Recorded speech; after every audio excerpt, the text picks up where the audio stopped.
ungkapan kisah lucu yang bikin kita sadar nikmat makanan tak selalu sejalan dengan kenyamanan makannya. Ini adalah gambaran teks anekdot aku dengan judul Demi Sepiring Sate.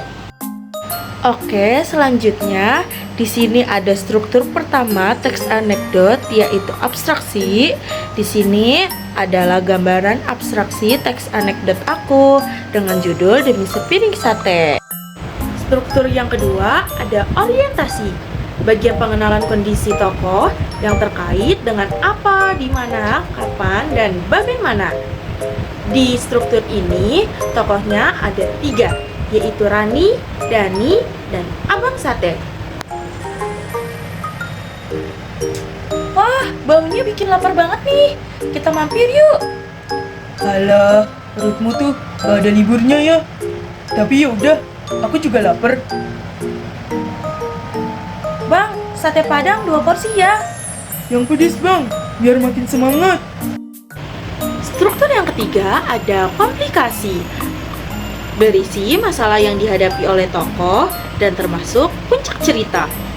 Di struktur ini tokohnya masih ada 3 dan masih sama, yaitu Rani, Dani, dan Abang Sate.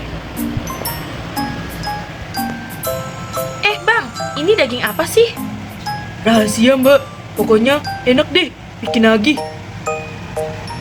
Di dalam gambar yang ketiga, Abang Sate sedang memberikan 2 porsi sate kepada Rani dan Dani. Waduh, enak sih bang, tapi kok keras ya? Harus dikunyah sampai lulus ujian dulu kayaknya. Sabarin, jangan-jangan itu dagingnya lagi ujian juga, jadi tegang. Selanjutnya, yang keempat ada reaksi. Reaksi adalah tanggapan, respon, atau krisis. Di dalam tokoh ini bertambah 1, yaitu bapak-bapak yang tiba-tiba ikut nimbrung di saat Rani dan Dani sedang memakan sate padang. Kalau empuk itu namanya stigma. Kalau sate padang sekalian olahraga rahang. Pantes saya makin kuat ngunyah di rumah. Latihannya dari sini rupanya. Rani cuma bisa pasrah sambil minum es teh.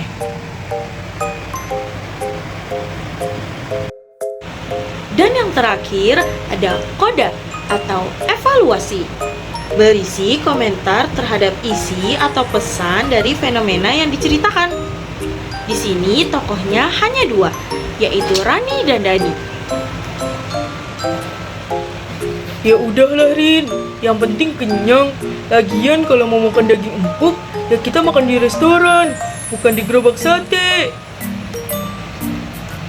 Iya juga sih, yang penting makan bareng, ketawa bareng, rasanya jadi tetap nikmat. Hahaha. Rani dan Dani jalan pulang dengan perut kenyang, rahang pegel, tapi hati terhibur. Itulah tadi gambaran komik strip aku. Selanjutnya aku mau ngejelasin tentang maja sindiran dan pesan moral yang dapat diambil dari cerita tersebut. Saksikan ya. Di sini ada maja sindiran dan pesan moral yang dapat diambil dari cerita tersebut. Di maja sindiran sendiri ada ironi, sinisme, dan sarkasme. Di bagian ironi ada percakapan, yaitu sate padang memang sekalian olahraga rahang. Yang kedua ada sinisme, bagian percakapannya yaitu kalau empuk itu namanya stigma. Dan yang terakhir ada sarkasme, bagian percakapannya adalah harus dikunyah sampai lulus ujian dulu. Selanjutnya ada pesan moral yang dapat diambil dari cerita tersebut, yaitu jangan menuntut rasa mewah dari pedagang kecil. Setiap kuliner punya khas dan cirinya masing-masing. Nikmati makanan apa adanya, karena yang sederhana pun bisa membawa kebahagiaan.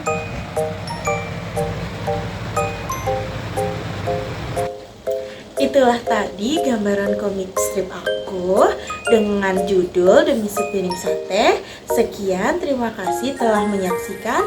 Wassalamualaikum warahmatullahi wabarakatuh.